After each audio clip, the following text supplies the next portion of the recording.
I want to wish everybody a happy Advent as we begin this very holy season of preparation for Christmas. And first thing I want to say is just a thank you to everybody who wished me a happy birthday, both in person or in writing or on Facebook.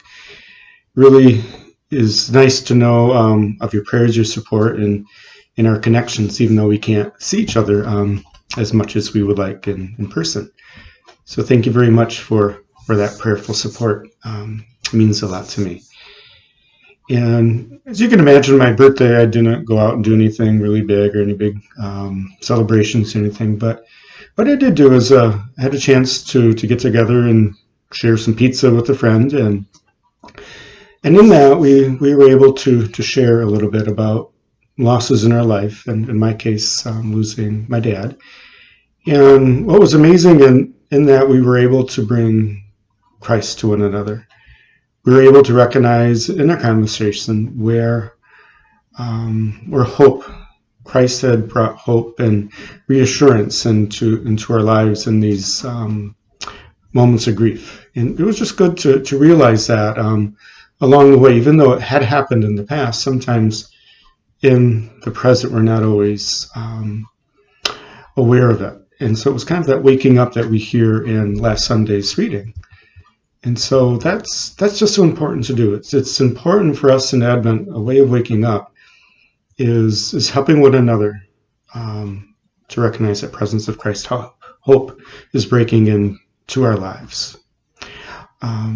We need to continue to connect to one another and connect to God. We had talked about that in our messages, either online or in our homilies or at Mass, about Advent is that time to reconnect to God, to make that daily contact with God as an individual, as your family, however. And we have all kinds of different ways that we can help you with that if you look at our resources online. But also, part of that is connecting with one another to bring Christ into the situation, to a friend, to a group that you work with perhaps. Or maybe it could be an intentional community of other believers.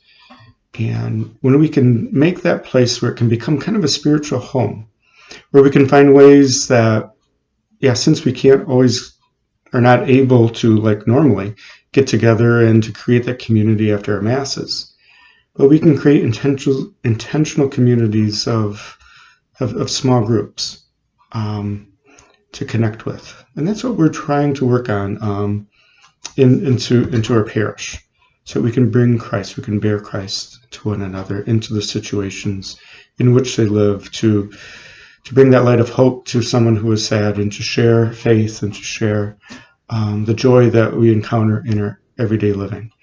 And what a difference it makes to be able to do that. I know that made a difference for me in that contact with a friend, and that conversation rather with a friend that I had. And I just hope that's the case for all of us. So in this season of Advent, let us continue to do those two things, to stay connected or reconnected in a deeper way to Christ, and to connect to another, to other people, and bring that presence of Christ. And so I wish you and yours a very blessed Advent season as we prepare for Christ to be born anew in our lives. God bless.